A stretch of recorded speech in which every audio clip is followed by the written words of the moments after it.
All right, everybody, give me a little talky talk. Hey, A little talking. hey, talk. 2021. They got Get the fucking Unabomber. Let's do a little talking talk.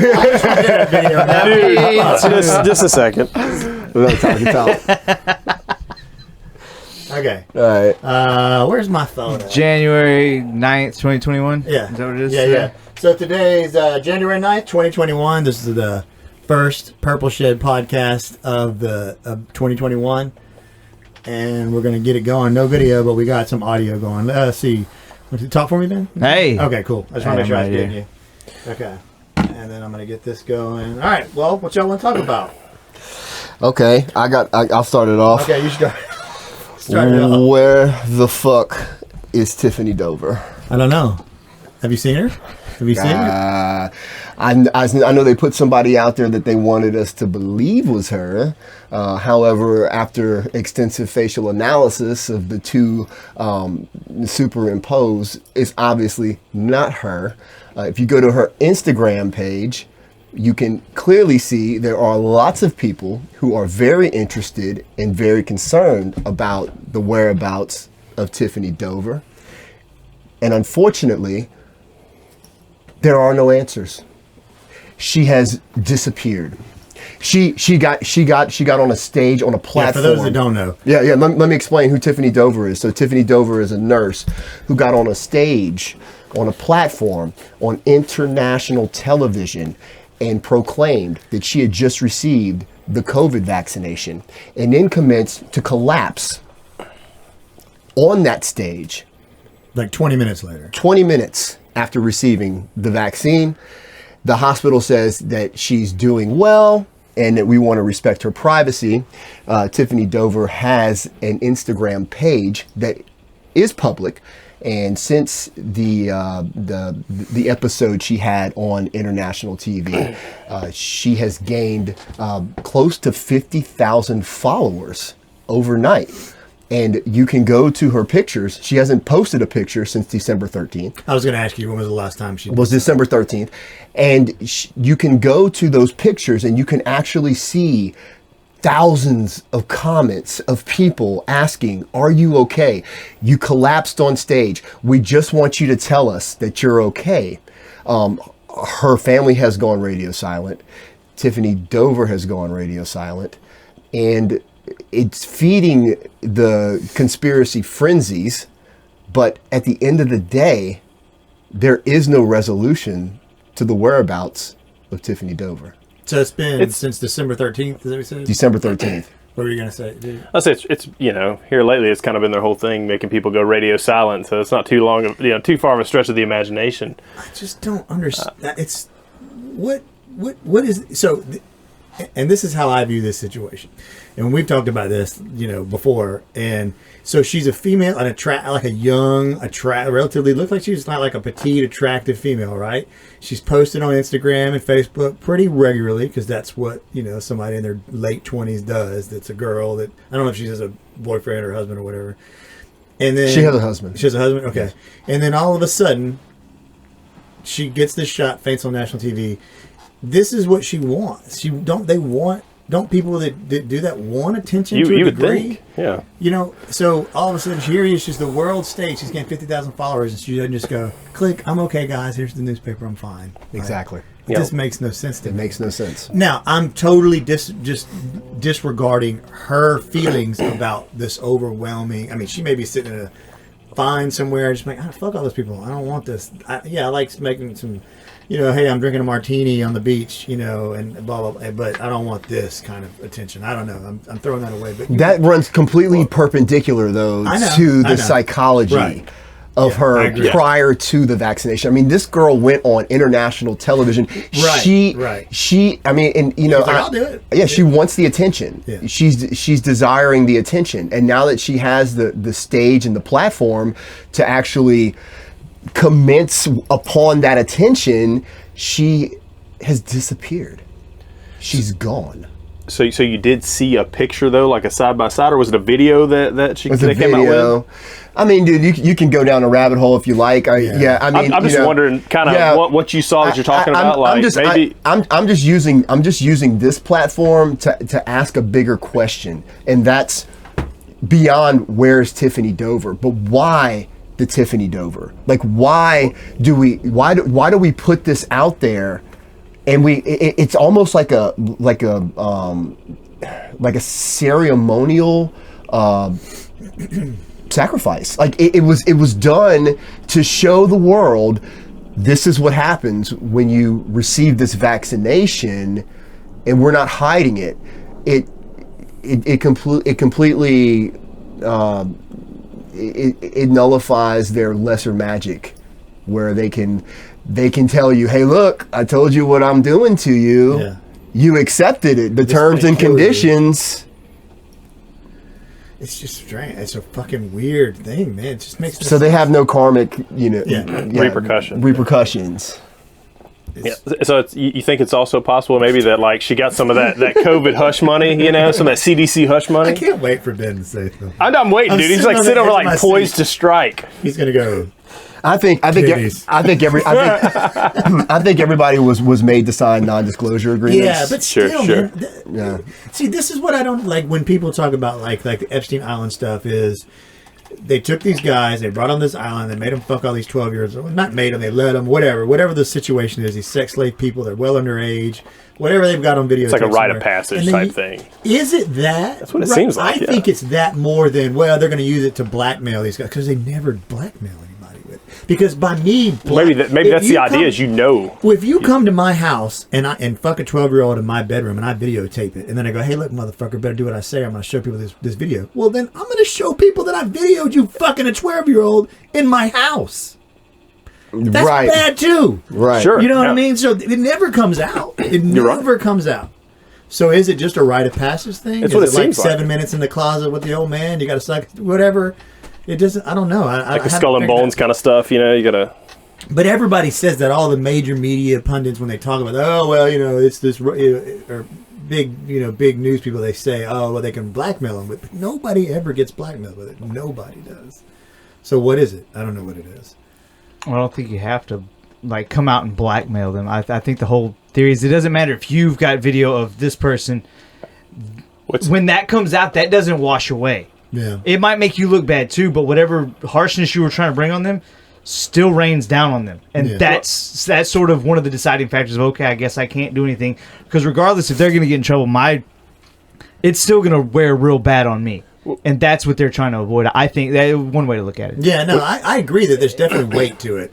If somebody had me on videotape doing some crazy shit, and they could hold. I mean, depending on the level of severity of it. And I don't think it's ever used threateningly, like you're going to do this. It's these small questions. Okay, we need you to do this. We need you. It's never like this. It may be this huge thing, but it doesn't have to be. It could be small favors, quote unquote, here and there that compound reap larger benefits later on. Yeah. And they're building these things, and they know that you're probably going to do those small favors because of this harshness that they have on you.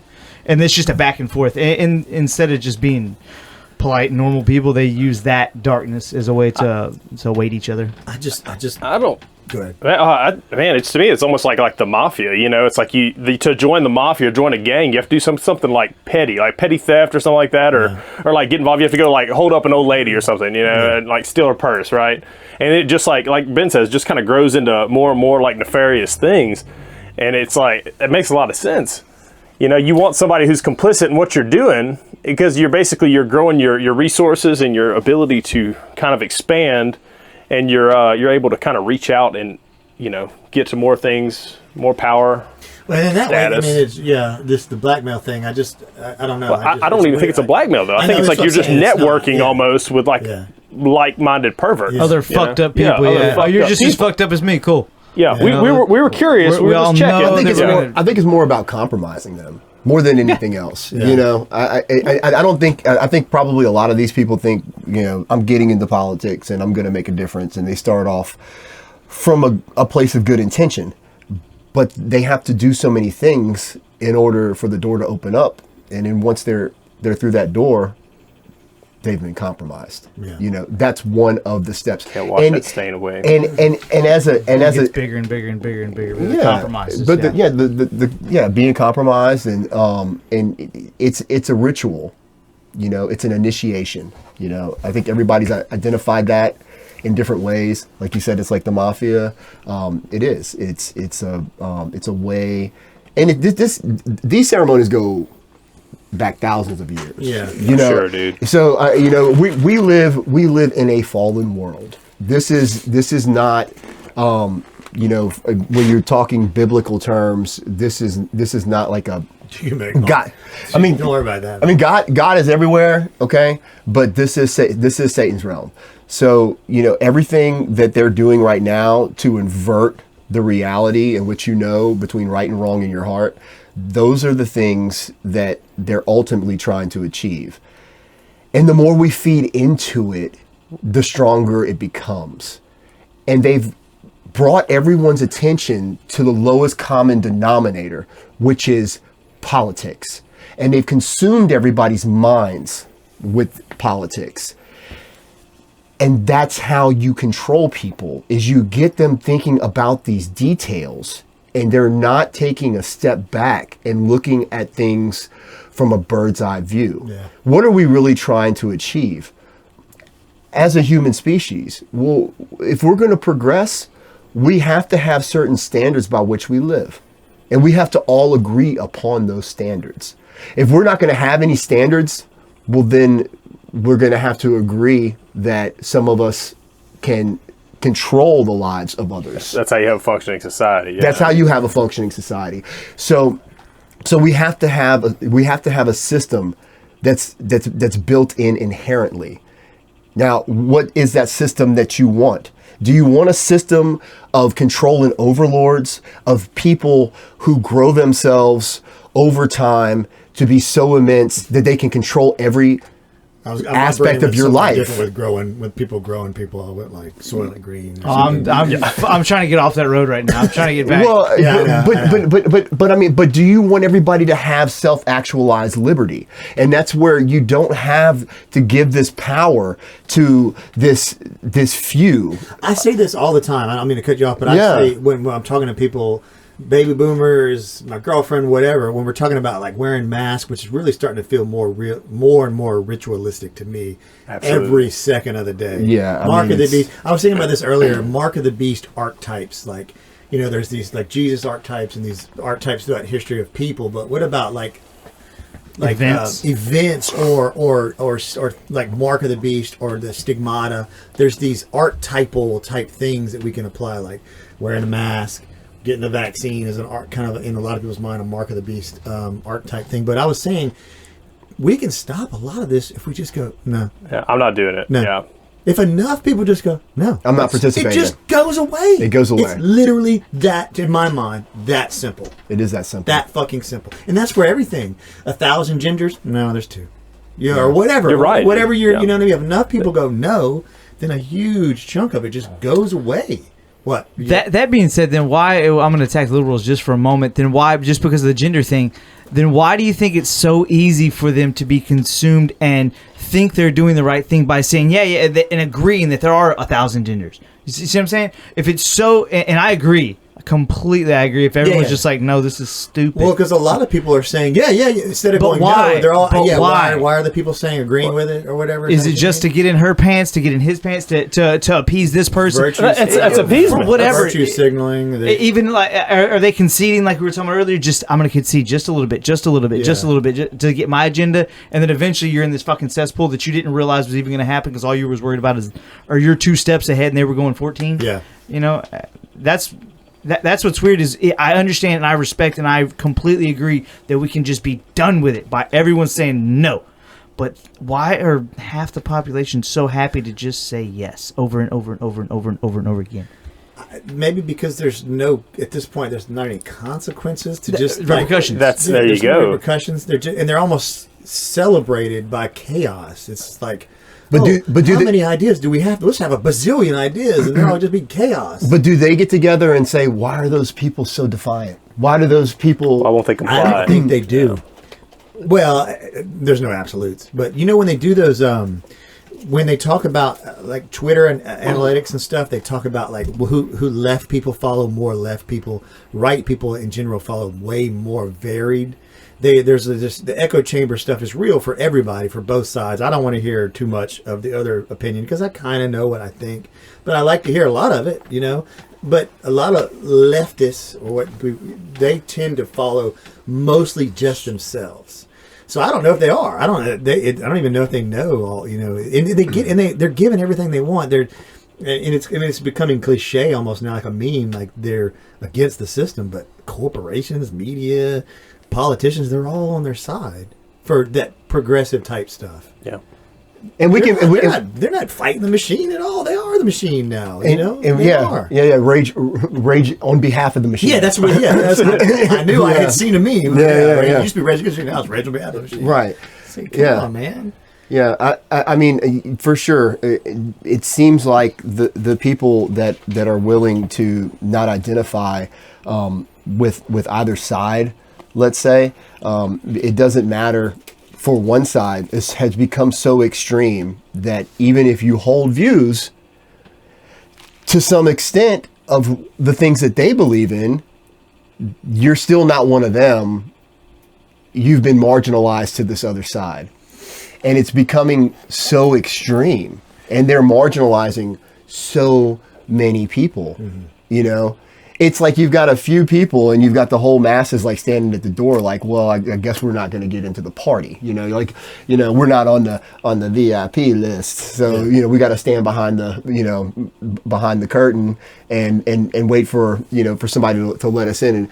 And they just support the cause until hopefully they get in. Well, I think they support the cause, but they say one thing that's out of bounds, and they're outside with the rest of us, And no, I mean the outsiders. They sit there and push, and they wait their turn, and they say, "Oh, well, I support this, and this." And no, actually, I mean, I don't give a fuck. Like, you're talking about the people outside the gate. Oh yeah, waiting their turn to get in. Yeah, I think they've created this elitist mentality, and they're so isolated from any repercussions from what the masses think. They don't care. They have there's no justice. They don't care. They run the courts. They're shitting on the Constitution. I mean, they don't care, man. This is over with. We have been bought out, and we are being taken over right now by the Chinese. That's what this is about. This is about Chinese infiltration into our government. It's just that. I think we're eating ourselves too, man. I agree. And by all means, yes. Yeah. And it's the Chinese may be like peppering parts of our body to make it taste better. And for sure, these other countries or these other influences are pepper. Are you having a problem with your headphones? It's cool, dude. Yeah, just keep going. Hey, man, I got it. Don't be having problems, man. Are you having a problem over there? I got 99 problems, but these headphones ain't one. Seriously, are they working? Seriously? Yeah, they're working. Okay. I had to kind of wiggle them a little bit. Yeah, it was like we're eating ourselves. We're. I'm at a loss, man. I walk around Walmart and all that stuff, and I'm just I just think it's happened before, man. Why don't these people just go no? Just say no. What is going to happen to you? You're so worried about being judged that your virtue signaling is going to be judged by somebody. But are they worried, or are they truly scared? Maybe, yeah. I feel like they've inserted this fear, and people have lost the ability to have faith in their everyday circumstance. Well, it's also overridden their rational thought processes too. The fear, it's just, dude. Faith is a bridge that traverses the abyss. So, when you're going into circumstances that you seemingly are unsure about, you have to have faith in the fact something to tether to. Yeah, something to tether to, or you're out there in the existence with no. Wait, what? Well, what? No, someone needing something to tether to. I'm in a constant fucking struggle every single day on most decisions. And I do the same shit. Yeah. So that's why I was. I feel torn a lot. I mean, constantly. I'm like yin and yang. My favorite sign has always been a yin and yang. Like there's always this. But you're supposed to wrestle with it. Yeah, and I do. I constantly do. Constantly. I mean, all of the characters in the Bible. I mean, they all wrestle with it. Jesus Christ himself wrestled with it when he was on the cross. He questioned his own existence, his own self, because he is God. Yeah. And if he if he questioned it, then how are we supposed to not have questions? Of course we're going to question things, but we have to have faith. I think that the people that we were referring to that are now this progressive, whatever you want to call it, progressive agenda, I think their faith is that in a way. I guess they have something in their mind, some society we're supposed to get to where everybody's happy, maybe. And this is the best, because I think a lot of leftist people just want authoritarianism and control. Maybe they don't even realize it. I don't know, maybe they do. But there's probably some that are out there that think that there's this ideal society that we can get to if everybody was just agreed on everything and everybody just did what the authority told us to do. We could all be happy. A dystopia disguised as a utopia? Yes. There you go. Exactly. Is there a book on that? Probably so. Probably. Yeah. It's probably like 90% of like cool the early saying. 2000 like teen novels. What'd you say? It's like 90% of the early 2000 like teen novels. Like, yeah, man. I read one of those novels one time that's a picture of like a dude with his shirt off kissing a girl. That's what it was about. It was literally about that shit. Yeah, no, sounds right. I think it's more like a choose your own adventure. You know? Well, see, that's what I was thinking. Except it all just leads to the same place. If there become a few reading some books on virtual worlds right now, and it's fictional, but they've allowed the world. They've built enough stuff to where everyone can have basically all these universes to themselves. I can tap in. There's smarticles, what they call smarticles, like little particles in the air that allow us to all over everything. To tap into, like, you could bring me into your virtual world without plugging into something, because we're all, that's the general plug. Okay. So you can design your own worlds, you can have your own your hell, your own heavens. So at that point, who controls those virtual worlds? Is it multiple companies that you have to take? Because in the book, that's what it is. It's these companies, because they're sort of blossoming, they're not fighting so much. Well, they are fighting for control of it, but I'm sorry. It goes along with what you were saying. Who has overall control of those worlds, and are they necessarily bad if the only ones, say 50% of the people, make heavens, make these utopias out of their virtual world, and you can bring people into it. You can just, hey, and if you don't want to be in there, you just bounce out of that utopia and go to this other utopia. What was this called? It's the first one. The second one's Dystopia. The other one, I forget. There's a trilogy. I can find it, but it's really cool. I want to check it out, dude. Yeah, it's really cool fiction. Powerful, like the game Sims. It's kind of like that. Yes. And you make all your own, and you can bounce back and forth. Make all your own shit. You can go. Okay. And you can also, interesting thing is, type of world. They have something called, this is called PSI, PSSI, and there's some fucking acronym, or there's some words it stands for, but they have something called zombies, PSOMBIES. And these are people that decide they just want to donate their body for 5 years and to a company that can use their body while they just live in these virtual worlds. So they're just laying on a fucking... Well, no, they're not laying. Like they're like doing work. Like, these companies are using them. They just get someone else to use their body, and whether it's walking dogs or growing plants or whatever it is they're doing. And their mind doesn't have to worry about it. They're just in a simulation for X amount of time, however many they want, if they want to come back.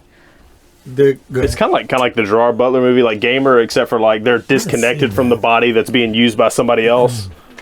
You haven't seen it? No. Or Surrogate. Have you ever seen Surrogate? Yeah, it's been a while, but yeah, that was pretty interesting. The one with Bill.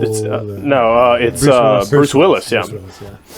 I don't know if I actually made a question. I was trying to connect it to what you were saying, because while you were talking about it, I couldn't form. I was also like laughing. I apologize. Smarticles, dude. Come on. That's what it does, man. The Smarticles and the zombies. That's what happens. That's how it starts. That's what's going on. So where are we at again? Let's see. Smarticles, fucking leftists. What are we doing? I don't know where we're doing. Yeah, well, I just so choose your own adventure. Choose your own adventure. So you know, I really believe that we have that ability to push things forward. We are, if you think about this, we are from the moment, if you believe in science and everything, okay. So if you just believe in bullshit, then this is not for you. But if you believe in the Big Bang, okay, and you believe that we're roughly 14 billion years from the Big Bang, here we are. We are this organism that is pushing forward through time. Like, we are the actual encapsulation of everything that happened prior to this moment in time. Like encoded in our DNA. It's encoded in us, and we are riding this. We are riding this continuum, and right now, we have the ability to choose how that ends, or how it continues to progress, or if it shifts to the left or it shifts to the right. But at the end of the day, we have to aim up. We're not thinking about things. We're in the weeds right now. We're not thinking about things from a bird's eye view. So to kind of leverage off of that, dude, like, I think the biggest issue is we're just like in like information overload, dude. We have so much access to information, dude, and it's so like convoluted. It's like what's true, what's not, and there's no responsibility. Separate yourself from it. You have to. I think that's the issue, though, is that people discern. don't. We're not built for all this, dude. I mean, think about like this generation alone, dude. And watch and have 324-hour news channels. We went from having like a TV with like 12 stations, dude, to now having like the wealth of knowledge of the world at our hand and beck and call at any given time. Yeah. And the path of least resistance is usually the one people tend to lean to, and I think that's the big problem. It's like it's hard to be good-hearted and to do the right thing, and to make good decisions and surround yourself with positive, good people. We're built for like campfires and a couple hundred people that we know. But this is a lot of responsibility right now for us. I mean, we are burdening the on our shoulders right now the culmination of life and existence prior to us. Like all of their hope, all of their dreams. It's encapsulated in us in physical form, and we're pushing that forward. We're riding that existence. But see, you're making me think of. Have you ever heard the theory? And I'm going to butcher it. I don't remember who said it exactly. Probably Einstein or something. But if you could calculate the position and the speed, the position and the velocity of every particle that exists, you could predict the future, right? Obviously, or at least physical future. So if the Big Bang or whatever we're expanding out, is it possible that it's just this fucking line that no matter what we do, it's all going to happen and there ain't shit we can do about it? And there's going to be me and Ben and you, and we're going to exist. It's just the way it works because it's this big equation that is like a wave. It's just coming. It's just the wave of existence is just washing through the emptiness of space. And it's going to happen because particles are going to hit other particles, and they're going to keep the whatever going. Is that, or do you think we can interrupt that system? Well, it's like the laws of. I don't think it's about interrupting it. I think it's about actually perpetuating it forward. Like we are moving it forward. Like us, we are the embodiment of that moving forward. Okay. In this present time, right now, we embody everything that happened on this earth. From the very beginning of time, all of that is encapsulated in our DNA. And we pass that on genetically to our offspring. Is that what you're getting at? Or just like it just goes out into the ether from here? But that's what I'm saying, though. But we are the, I mean, not to be cliche, but I mean, like, we are the last hope of everything that came before us. We put that, when we have children, we put that in our children, and to us, they become that last hope. And that's why children are so important. That's why you want to put everything in your existence, all the good, into your children, because they become. It's like we're handing off the baton. And just think of the way the society's treating kids, man. Oh, you got something, Ben? Go ahead, dude. Go ahead. Just the way society's treating kids, man. Come on, do it. No, I gotta make sure my thoughts are. Let the beat drop, man. We'll work it out. Go ahead. Okay. So yeah, dude. So just the way society's working, like, dude, like we're like desensitizing kids to awful shit right now. Like, I mean, we see it every day, dude, but they're trying to normalize pedophilia, man, all this other stuff. And it's like, it's stripping away that innocence, that purity and goodness. And I think that's back to just the beginning of our discussion, dude. I think that's what some of that is, dude. You get power from taking away somebody else's, like, light. Yeah. And, like, children are like a light, man. You feed off the energy. That's it, dude. Yeah. And it's sick, but it's like just, I mean, you sent something the other day on our group about, it was like the Dutch animation.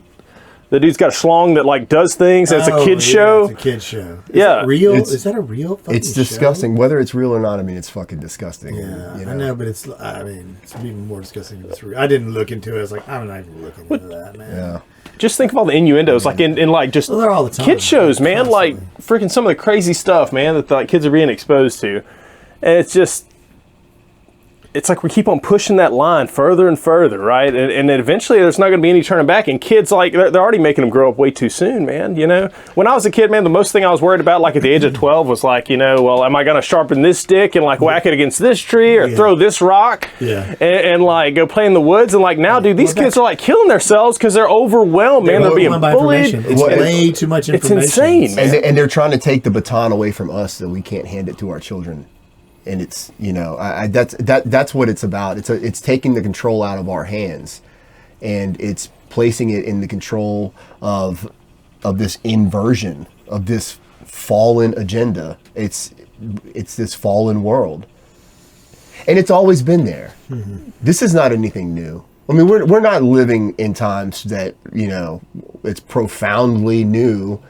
This is just a cycle of repetitive archetypes. That's why they're called archetypes, because they exist and they're timeless. And the only way that we can communicate is through story form. I mean, that's how communication began, was through the encapsulation of stories. And then we pass that on generation to generation to generation. You know, so this is one of the things we talk about, struggling a lot, always on the fence about different things. The whole fractalization of universes and realities and stuff like that. If we're the last hope of all things because we are the present, sort of what you just said, just summarized. What about the reality that bumps up to us? What about this one that bumps into us? What about this one? If this one falls, does that mean they all fall? And is that addressed from a religious sense, or is that, or a spiritual, however you want to call it, or is that only scientific, and is that where they collide because we have to accept this one as the one because we're the, like you said, we're leading the spear or whatever it is on the timeline? Is this the only? It seems to me like what you're saying has to almost agree with the fact that this is the only timeline. There is no, not necessarily. And that's why I'm asking. Yeah, I mean, I think that there are parallel timelines, obviously. I mean, so if this one fails, what about those as far as the whole scheme of things? Take a different direction or something, or? I think it comes down to the individual. Mm-hmm. I mean, it's the perception, it's the consciousness for each individual, and it, depending upon which direction we decide to aim, then that's what spells game over for all of these hidden agendas. So what do you think the hidden agenda is? Do you think it's Satan? Do you think it's just good evil, like at its core? What do you think? Do you think, are people just corruptible and there's a spectrum? What do you? I think a lot of people feed into it blindly and don't even realize what they're feeding into. And that's the danger in it.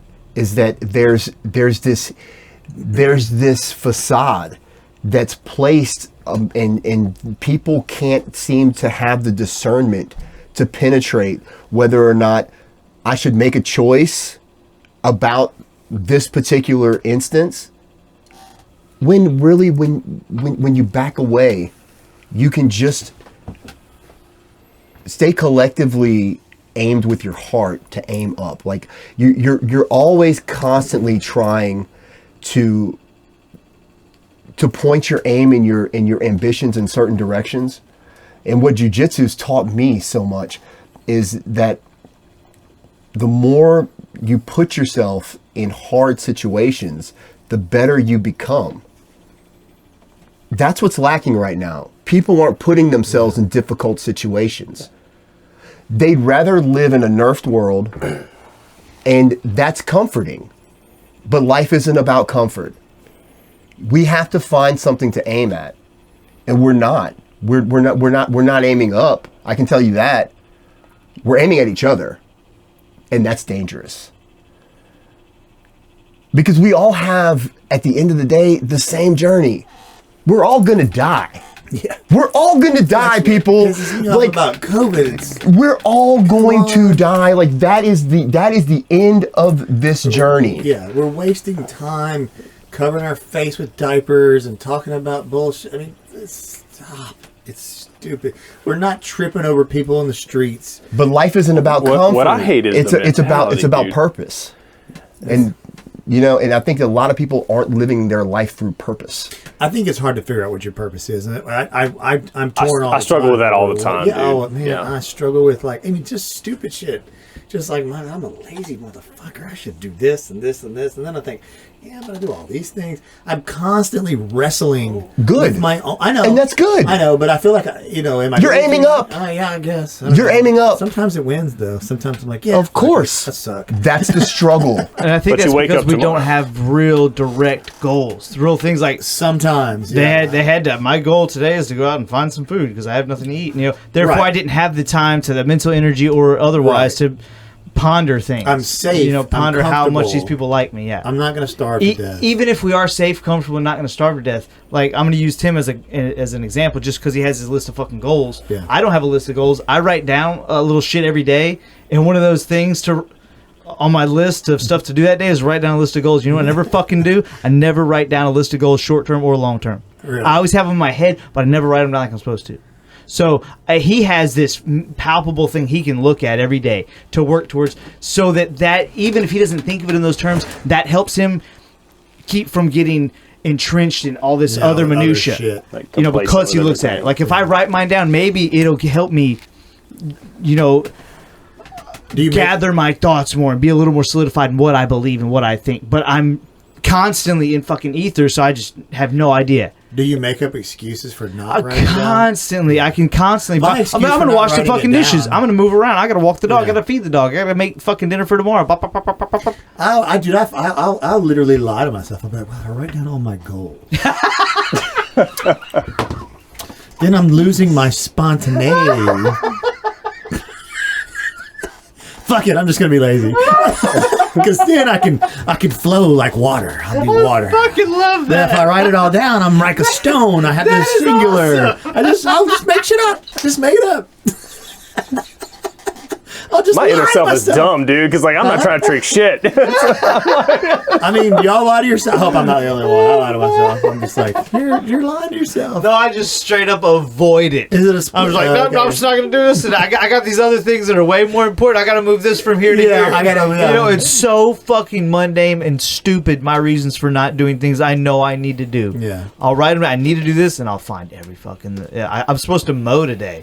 I'll Well- tell myself I'm supposed to mow today to avoid this goal. I haven't mowed in months. You know what I'm saying? And, today's going to be the day, so I don't have to do these other goals. Dude, I took a break. I've done that, man. I feel shitty because and I've gotten in like arguments about this with people lately. Like, I took a break on life for a little while. I got to this, my bank account got to this certain number, and I got a few things. And I was like, fuck this, I'm not doing anything. That's for what a I'm little saying. while. That's awesome. You know what I mean? But I know in the back of my mind, I'm like, man, but you could do a few things. And then I'm like, yeah, but I don't want to right now. I want to look and see. Like, Tim is who he is because he can do that. He's an objective person. I literally don't function that way. I have to kind of be like, okay, what's coming at me, and I try to figure out, okay, where is the resistance? Where do I want to be in a year? I don't really know. So I kind of feel my way. But have you through set a it, time frame and tried to be that way and see where it gets you? You've done that for 2 months or whatever it is. Just some arbitrary, I do some longer arbitrary. stuff. Like by the time I'm 40, I want whatever. So I've done that. And If you put it in, those goals. if you put it in writing, it will come to pass. Yeah. You think like I've written my stuff down, dude, and I still haven't. Really? I mean, I've chopped away at some of it. I'm just, dude, like, I'm so bad about, like, giving myself excuses. I mean, like, not so much, I'm not, like I said, my inner voice isn't nearly as clever as yours, dude. Mine's like, hey, bro, we're not doing that today. And it's like, yeah, right on, not happening. Dude, I would literally have, like, just conversations with myself about what I should be doing. Barrett does have a very clever inner voice, doesn't he? He does, man. Like, Man, I will lie to myself. I was one of those like burnout gifted lying. kids, right? Like You're lying. You're gaslighting me, and you're lying to me right now. You're literally. I'm gonna get Barrett to narrate my thoughts. Oh, you're making a lot of sense, dude. Thank you so much. I'm not gonna do that today. That's a lot of fucking. I'm not gonna get anywhere today. Yeah. Fuck this shit. I just, But I think there's a lot of power and purpose, though, and we all have a singular purpose. We wouldn't have met each other had we not had a purpose for strangling each other. And that's a purpose, and it doesn't have to be that way for everybody. No. But there seems to be this war on masculinity, and it's like it's seemingly like all of the beta cucks have gotten together, and they're trying to put a stranglehold and an end to the alpha male. And that's dangerous in a society. Society needs alpha men.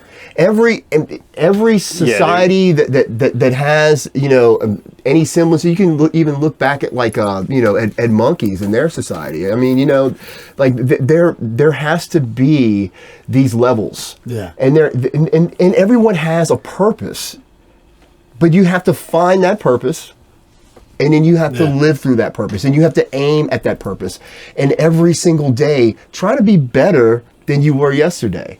And I know all this is real cliche. Yeah, but it's true. But it's true. Yeah, it's true. It's so true. Yeah, it's true. It's true.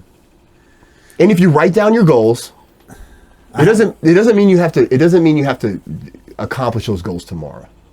But if you write them down, that's step one. See, one of my problems is just decide. I mean, I can do these okay, when I'm 50, I'd like to have 25 houses or whatever. You know what I mean? That is a goal for me.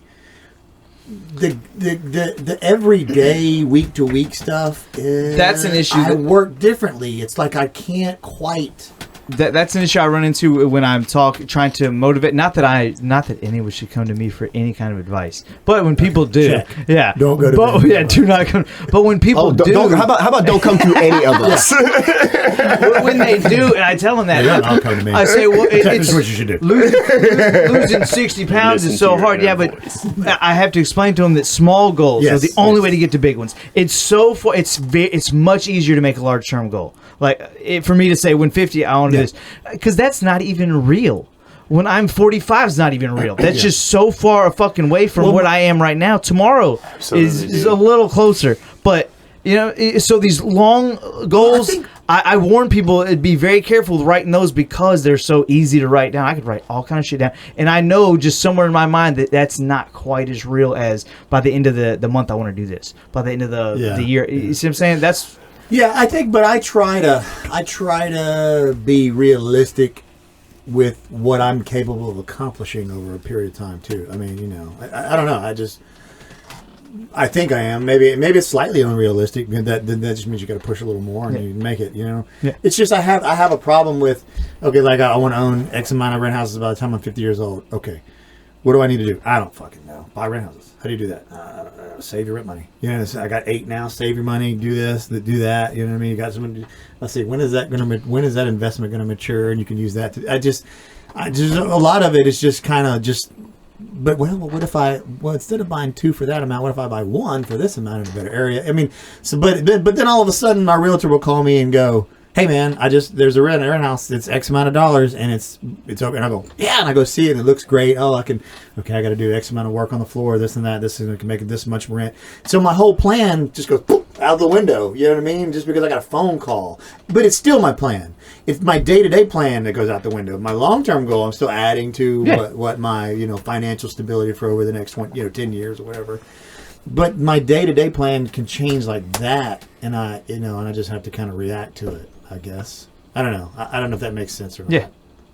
Does that make sense? Sure. I plan on going to jiu-jitsu next Monday, but I may not, because that may happen or whatever.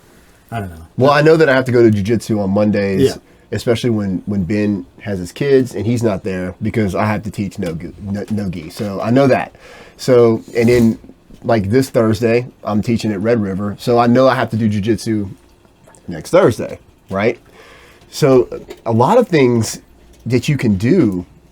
You're obligating yourself. Dude. Obligate yourself to. I'm with you, man. That's the way to go. And openly because you'll let yourself down. Yeah, You're not gonna let other people down, yeah, dude. Yeah, and I think that's where the magic happens. Especially like this. I don't know why he's laughing, but he's laughing really hard. I almost fell into all that.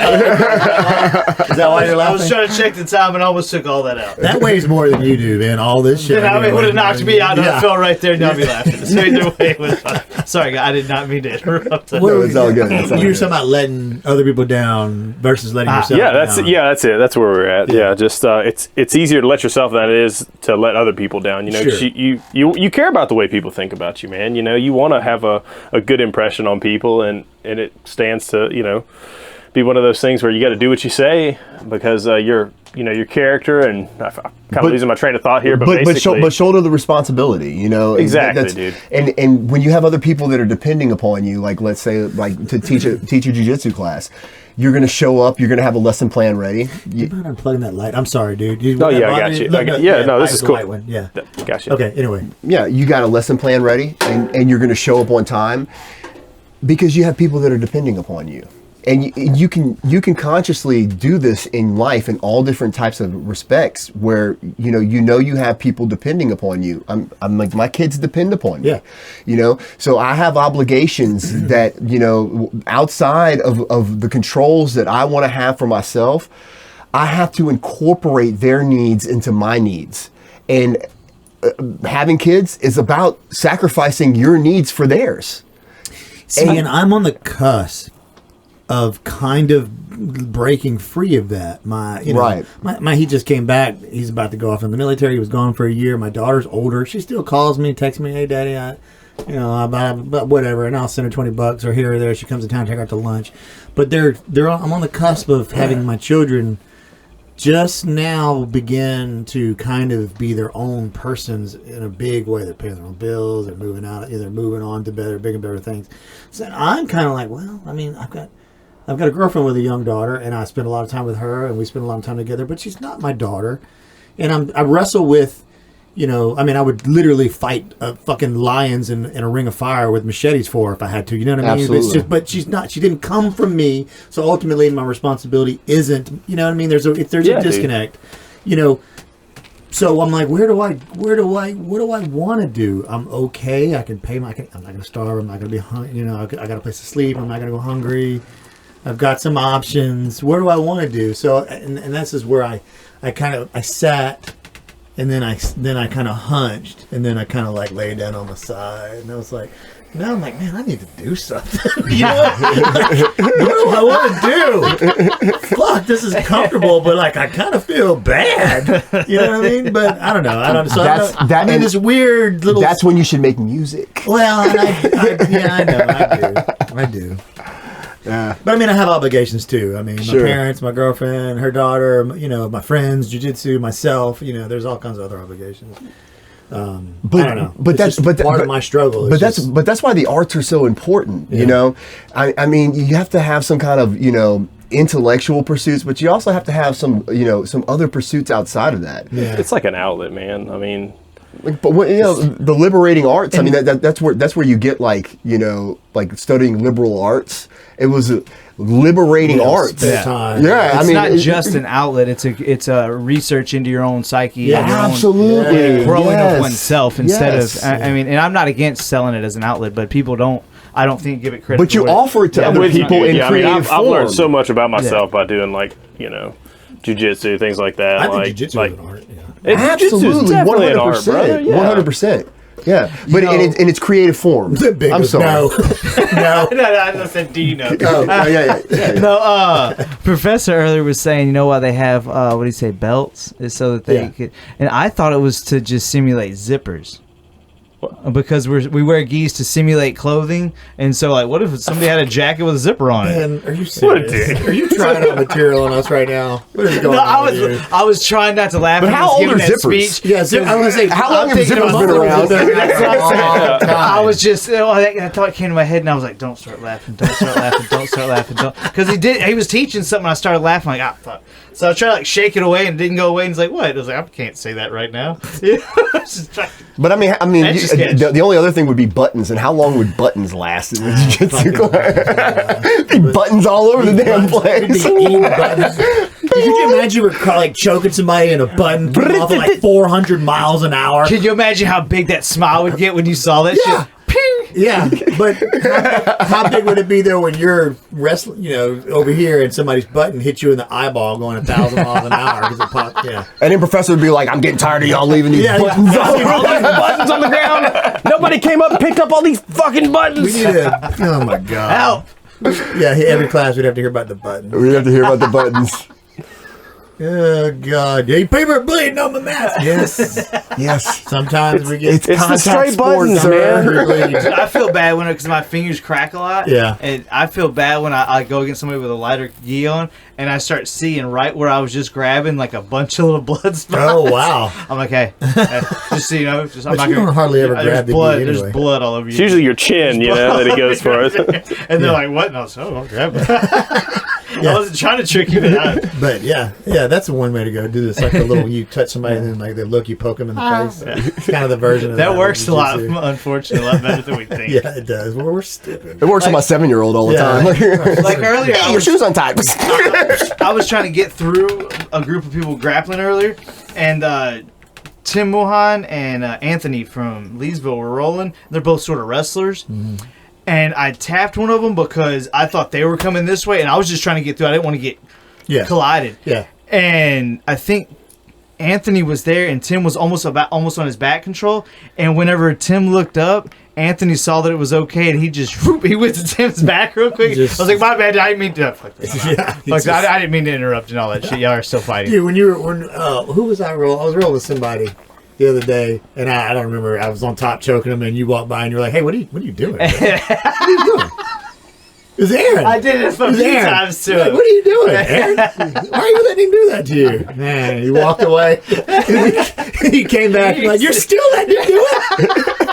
What the fuck are you doing?" I had no idea what he was Who's the doing. I asshole wasn't even of that, watching what he was doing. I That's just fucking with Aaron. It was Yeah. hilarious. Dude, Aaron fucking, he had me in guard, and I was so proud of him.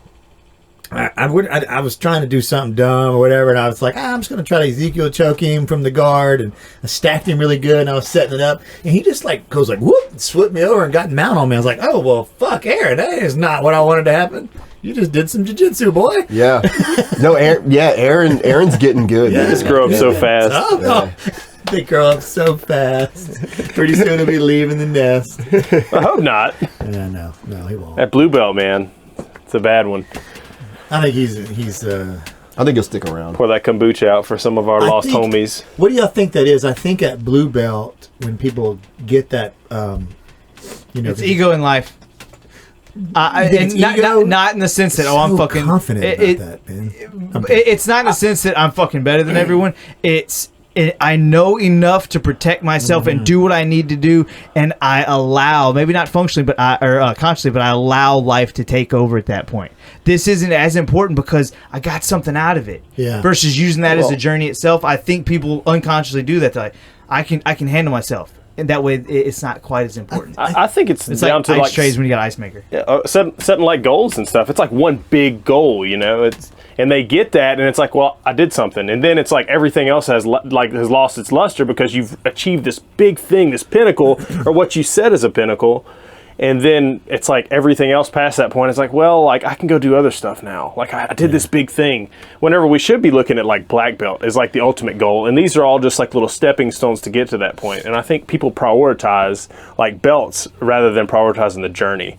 And I think that's where we're kind of like losing people. And you kind of know what type, like who it's going to be. Usually, I mean, you have some that surprise. Yeah, who's going to leave? Like it definitely like leans into like a certain ego or a certain like So like, whenever we get down here, mentality. let's take bets on some of the white belts. I'm down. Yeah. Yeah, we'll get a little pool going. You're like a whiteboard. I don't even know their names. Yeah. I mean, how are we gonna? The only it? name I remember was Ross. These are best blue belts. I don't even know his name, dude. I called Ross Reese for a long time, and every time we were shaking hands, like, man, Ross, he's like, Reese, all right, cool, Reese. Yeah, I know. You're way bigger than me, sorry. Ross is the younger, bigger guy. Reese is the older, smaller guy. Ah. Oh, that's that guy's thought name. they See, were- I wasn't even At aware. this point, I thought they were both Ross. Reese and Ross. Shit. Yeah. Reese. I thought Now, I made that name up. Reese was there, like he was there Thursday night. He was there last night. Reese was. He had like a green gi. Is that He's the old got, guy you're talking kinda about? Strawberry. Yeah, okay, that's him. Yeah, like light, like reddish blondie, I think, kind of hair. Yeah, man. I'm so bad with that stuff. Yeah, me too. Like, I honestly, the blue belt that I think he's like a one stripe blue now, man. He's got the beard, really good hearted. What the fuck are you talking Look, about? I mean, bro, I roll. He was there last night. Corey, that's it. I always want to call him Cody, man. Like, I didn't think that was right. Cody. Yeah, It's Cody or Corey? It's Corey. Okay, it's Corey. Okay, Call him whatever dude, you he's such a good dude. I mean, I guess I could, he's awesome. but I do the I same like him thing. a lot, man. It's like I cannot remember his name for the life of me. So it's Corey or Cody. Let's like Corey. Corey. think I should be able to remember that. My little theory that I just came up with a couple minutes ago while you were all talking about why blue belts leave is that possibly because it's this challenging thing and because it does give you, not only do you grow physically, you grow mentally, you overcome something, you get to a status that trickles into your other parts of your life, and you start to reach for things beyond what you would normally reach for because your jiu-jitsu is pushing you to be better. So their life gets a little more complicated, or there's more options. Yeah, and you in their forget where you life. came from. And then like Aaron, he met Eddie. Now he works with Eddie or for Eddie or whatever. You know what I mean? He bettered his life because of jiu-jitsu. He's doing something he wants to do now. And Yeah. you know, so you kind of take these steps in jiu-jitsu with a stripe here and there, but outside your life, Your life reflects it. you're Yeah. like, well, you know, Your life reflects it. Yeah, I've lost some weight. I could strangle that motherfucker if I had to. I think I might ask this chick out. You know Yep. what I mean? Like, and you do it because it's not. And they What's and the they, worst that could happen? and they know you can strangle them. So, you know. Yeah. So Yeah. you start, and then all of a sudden now you got a new girlfriend, you got a new job, Life's better. life's a little more money. You go, I don't have time for jiu-jitsu, but that's what got you to that part for a lot of people. No, dude, no, I think all people, man.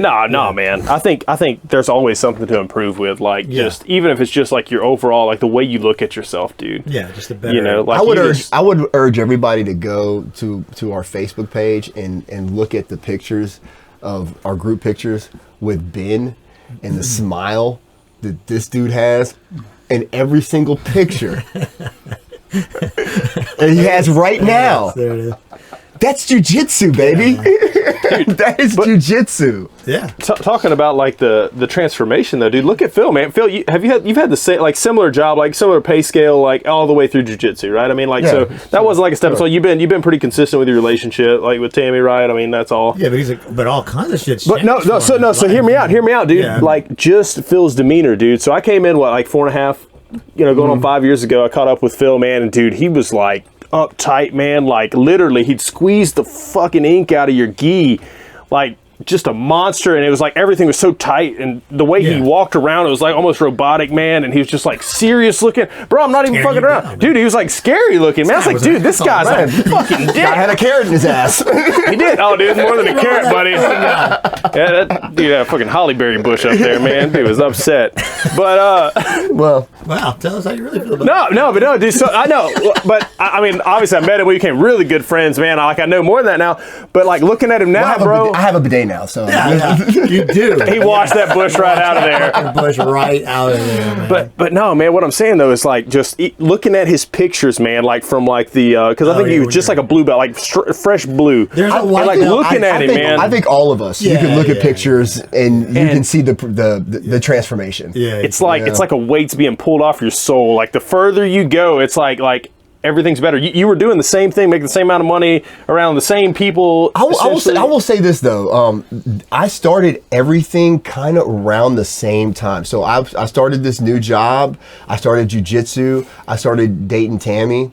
I started yoga, and it all happened like within a 3-month time frame. Yeah.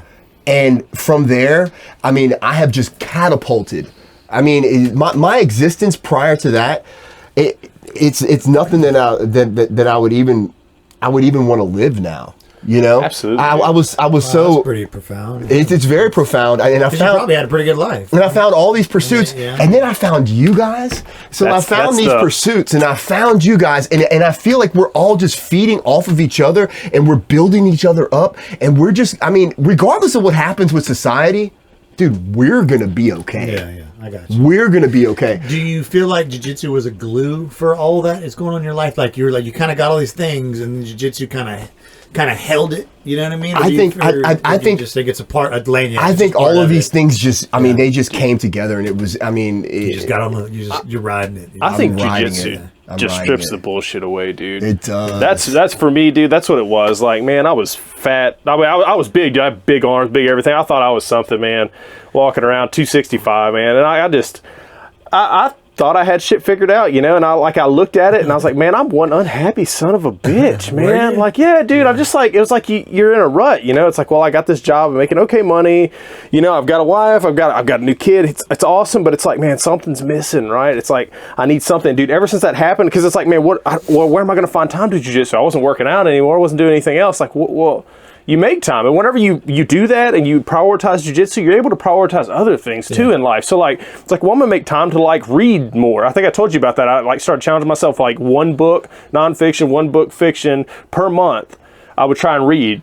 And so like, it's like I just prioritized and used my time better. And like in doing that, you just continue to elevate yourself in different ways. Like I got caught up with Jordan Peterson, man, some of his stuff. And bro, like just with that connection alone, it was like you guys, you know, jiu-jitsu, you guys, Joe Rogan got into that, Jordan Peterson, and then like all these other things, man. It's just like you open this door.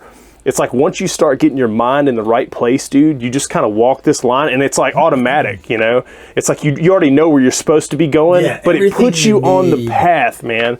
Everything. You know, the path's already traveled, dude. You know where to head. It's just like it just clears out the brush and the bullshit. Yeah, it does. And you're able to just It does. freaking... There's what's that meme that I don't remember what it's like. One of the Gracies. It's like jiu-jitsu reaches inside and rips out your insecurities, your whatever, all that negative shit, your negativity, your insecurity, anxiety. Jiu-jitsu reaches inside and rips all that out. Yeah, they have that little cartoon of the guy. He's like going to class, and he has like all these like anxiety, that's how. I feel. And dude, that's exactly it, man. You get there and you roll it. You see people that are like-minded, have good hearts, man, and like you feed off that energy, man. Whenever you're done, it's like, man, my worries aren't nearly as heavy, man. Yeah. When I leave, you know, it's just like that shit doesn't matter. Yeah. I lived. I survived. I had you know, badass Ben here, you know, like choking the hell out of me, like. I learned how to tap even better, more efficiently. And why is he still catching me with a 10-finger guillotine? What am I doing wrong? You almost got me with that today. I tried to. Yeah, it didn't work. What kind of purpose do you feel like jiu-jitsu has brought to your life? I was just trying to articulate in my head anything. I feel like all these, the people saying it changed this for me, did this for, I don't feel like I got anything out of it. Nothing like that. I feel like all my insecurities are gone when I leave the gym. Like, for example, if I have one of my kids with me and I bring them, we have to go to Kroger's or whatever. Anywhere we go, walk around, we're just joking and so elated at life, but it doesn't seem like it lasts. You got to get your fix again, man. Yeah, the pursuit is ephemeral.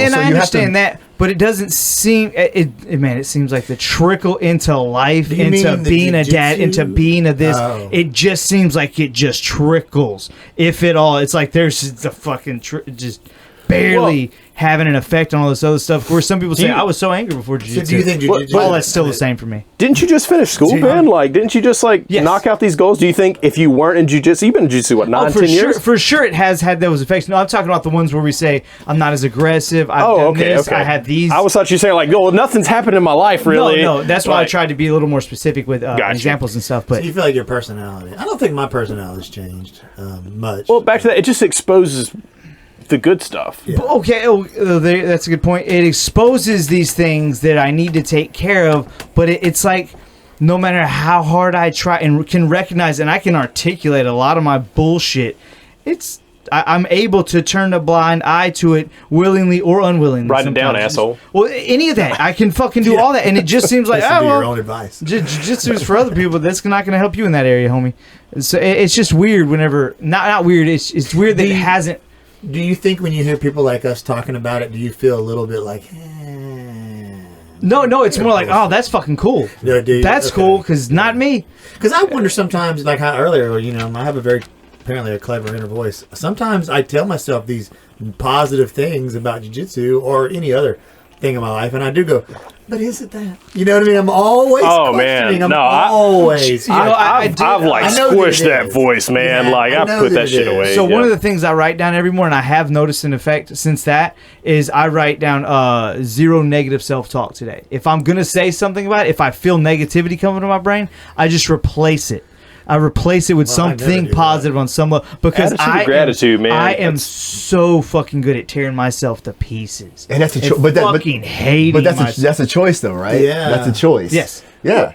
And so, it's so funny that you said that, Ben, because I was reflecting on that this week when I was in the kitchen with my daughter, and I was thinking, we have these opportunities to show them love and compassion and these different things in these different moments. And these moments they grow out beyond our grasp. So we were talking about how we're riding this wave, we're riding the continuum, right. But what we're doing right now, like, it's pushing things forward, like things that we don't even have any idea of how we're influencing them in the future. Like, in those moments when we're able to show that love and show that compassion, it changes the balance for things, and that's a choice. Like, we can choose those moments. We can choose to show that love. We can choose to show empathy and compassion, and it's always a choice. And so when you said that, I mean, it just it really resonated with me, because I was thinking about it this week. Yeah, cool. Yeah. To take that further, dude, like, it is like, man, it's so easy to be good to other people. Like, for me especially, like, I want to do good things for people because I love people, man. I care about Phil, Barrett, Ben, not so much. He can handle his stuff. Nah, love you to death, man. But the thing that gets me, it's like, it's really hard to, like, kind of reflect that back on yourself, though. It's easy to, like, put out, like, good into the world to other people, but, like, to just say, hey, look, have I taken time to, like, just, like, be grateful for who I am as a person? Like, have I complimented myself? Like, is there something I'm doing really well that I should be like, hey, man, you're not sucking so bad, and like, just keeping that mentality, dude, and that upward trajectory, like, just shove that inner bitch back in. That's it. I mean, because that's like, I don't say negative things myself, but I don't really always say positive things. Man. I was wondering about, like, when you were talking about this, I was thinking, what is the overall personality of my inner voice when I'm driving around and I'm just thinking about whatever? Am I critical of myself? Do I compliment? I don't really know. I think I kind of stay neutral. Mine's sort of pretty filled with hate. Mine's pretty filled with hate. Yeah, and so I've got to fight him off constantly. Talk to us some more, man. Let's probably I probably need some fucking psychology, but I like just like kids. Constantly feel like a fucking that's what I mean right there, so I can get in that brain and get your inner voice to talk to me a little bit. There's other shit in there you don't want. I promise. No. There's some good stuff, but then you'll be siphoning around like, what's in here? Oh my God, put that back. So many midgets.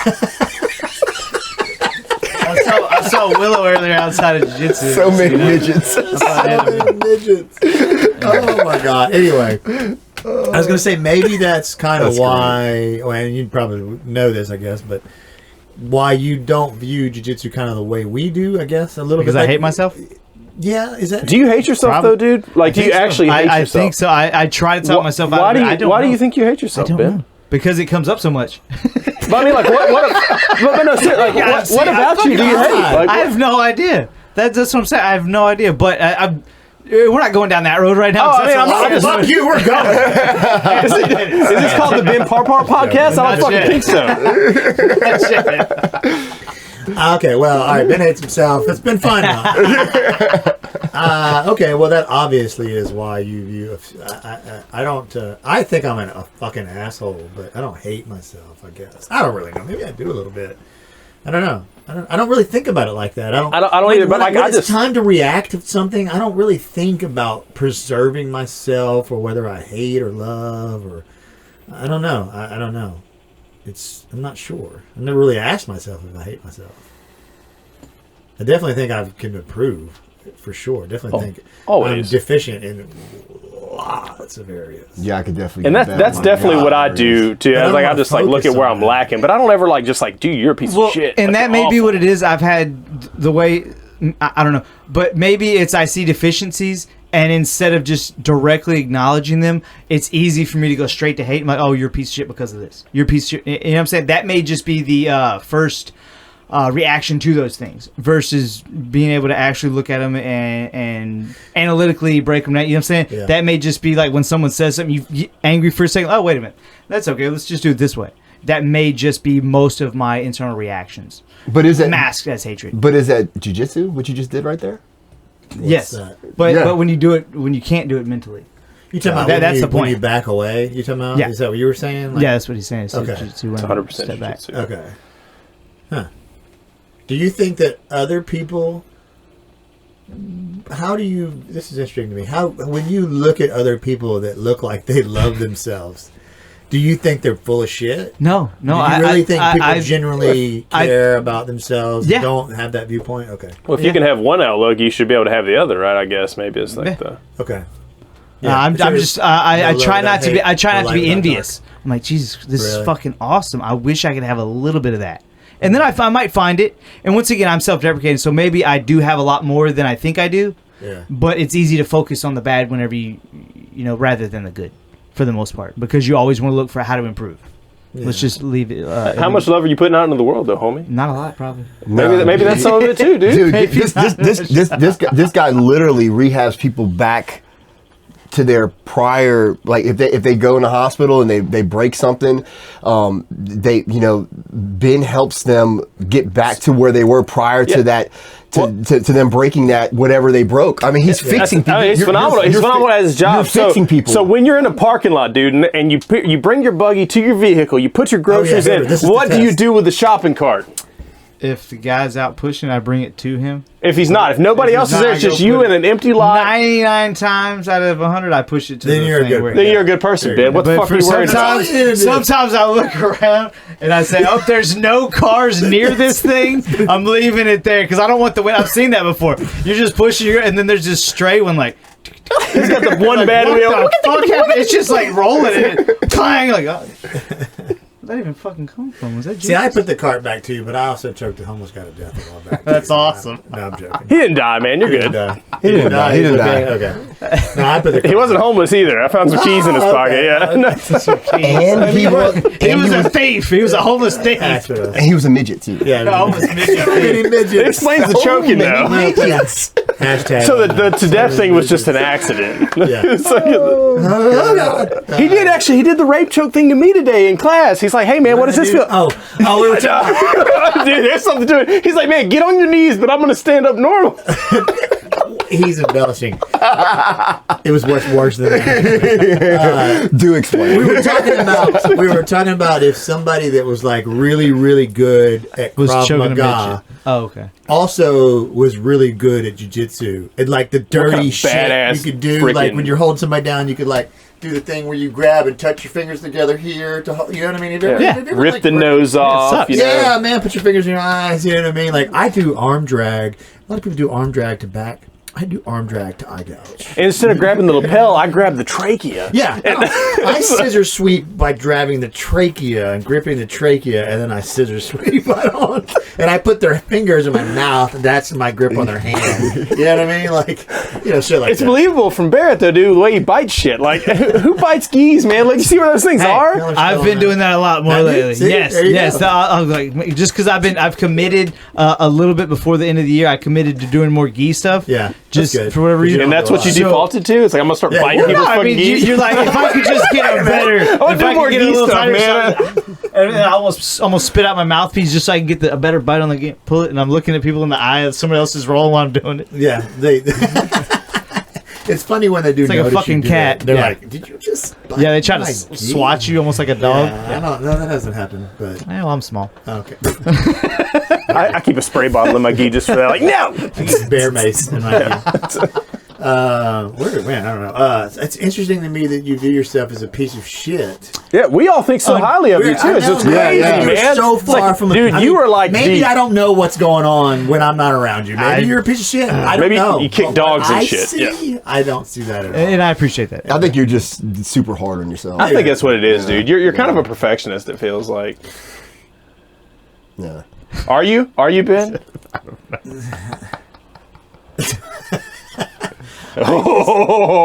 Is that what you can't perceive? You can't. Are you a perfectionist? Probably on some level, OCD / perfectionist. OCD. And you drag that over into your the way you view yourself. Yeah, that's dangerous, man. That's life. Because we're like automatically flawed, dude. The second we come out of the womb, it's like, dude, shit's wrong. You know. I've been trying to write more lately. Yeah, I actually have too. Have you been writing? Good. A little bit? Yes. I haven't been doing long form stuff, but like I told you the other day, I try to do just like when I get a thought, I just try to put my phone and I just go, squirrels with machine guns or whatever, and I write it down, question mark, and maybe a couple, keywords to make me think about what I was thinking. And then, I can expand on those later. I've been doing that a little bit. What I'll do is I'll set a number of 3 times. words and a timer. And I'll say I got to write this many words, and I'll have that timer going. See, and if I finish a paragraph and that's the end of my thought, then I just start a new paragraph with a completely random thought. And sometimes it's just, I've got to keep writing until something functional comes out, and I'll write that shit down. That's kind of the perfectionist thing, though, dude. Yeah. It's something that should be organic. That's what the whole writing process is to me, anyway, dude. Like putting stuff on paper, it's just like vomiting it out of my brain. Well, I think there's an approach to. Yeah, maybe. So I'm not a fucking psychologist. I don't know shit, but it just seems like dude, I have to write X amount, like. Bro, that's like putting a lot of pressure on yourself. That's reps. Yeah, I look at it like that. I feel you. Okay, cool. Yeah, I mean, all right, guys. Yeah. You're wrong, Kasey. Two of us agree. You're wrong. Well, we haven't Phil yet. Maybe you can break What you got, Phil? If Phil has an opinion, we'll We'll have to start rolling. call Dude, the, everything I write has to rhyme, so You're like, but does your shit rhyme? It's all bullshit. It's all bullshit. no, I was trying to say it's more like nursery rhymes, I'm just so childish. What the fuck? What do you think writing something down? Why do you think that's different? What does it do when you write something down? You put it in the physical world. Is that what it is? I could see You're that. manifesting it. Yeah. It's almost like it shifts it from like the encumbrance of my brain into like the paper for me, man. It's like taking it off. Yeah, it's like just like, okay, one less thing. I'm putting this out there. Like I can come back to it, and that's where I fuck up. Somebody else could find I don't it, come too. back to it, man. I try to keep it in my mind that it doesn't matter to me. When I used to journal, and I had to tell my daughter this too. When I tried to convince her, because I knew she was going through some shit, and I said, you have to truly believe when you're writing your journal, especially, that no one's going to see it. Yeah. Or else you're going to start saying, no, what if someone sees that and erasing that? I said, you put a fucking lock on it, whatever you got to do to truly believe it, even if at the end of it, you're just going to burn it. No censorship. Because, yes, you have to be able to write it down uncensored. It's even worse when you do video, because I've done this before. Just camera by myself and me, like in here. Like, all right, I'm just going to make a 10-minute video and I'm going to talk. And pretty soon I'm talking about shit that probably shouldn't be. So delete. Like, yeah, and I'm like, man, I actually don't delete a lot of them. So they're there if you could Probably shit here. that find some SD cards that's like, you said what, dude? Did you see this? But it's even harder because now not only is it a piece of paper or my phone or whatever, it's me. It's my expression. It's my face. It's coming out of my mouth, And so I think about that when I'm about to say something particular. But I think it's energy too, and you're putting that energy out into the ether, and that's where change occurs. I mean, and if enough of us are creatively expressing ourselves on the spectrum of all expression, we're effectively changing reality. Yeah. You said something about like while you video record, you actually like see the way you're saying things, like the way you're saying things, dude. Like I think about that all the time. Like I stress about that, like with my kids and stuff, dude. Yeah. It's like it's not that what you say to them, which is very important, but it's how you say it, man. And dude, I struggle with that all the time, man, because I let it show sometimes. Like especially like a week I've just had rough week at work, whatever. Like stuff's going on. I've got a lot on my mind, trying to organize things. And it's like, he's like, hey, Dad, like, let's do this. Or, hey, man, I want to fight. Like, and he'll come and, like, hit me or something. And then it's like, bro, yeah. And it's like, and it's like, bro, I don't want to do that right now, okay? Yeah. And it's like, not so much that I'm telling him, hey, I don't want to do it. It's that, like, my body language is like, dude, I'm going to fuck you up. And that's dangerous, man. Like, cause like kids, they see every bit of it, man. And like, I always forget. Well, they're little people. Well, that's it. They are, dude. And they need to learn boundaries too. Yeah, so sure. They do, but at the same time, like, I mean, that doesn't keep you from feeling like a piece of shit when you do that. Exactly, man. That's me all You feel day. like a piece of shit. Oh man. But you taught him a boundary. And I'll stop and I'll explain but he to doesn't him respect this and this. But that right there, dude, I know. you're almost in a But way those moments, overcompensating for that. you're not, You're like dwelling on it. you're It's not. and I'm not trying to like psychoanalyze or anything, but what I'm saying it, what I'm trying to get out is that because you stop and you go, I need to explain what happened.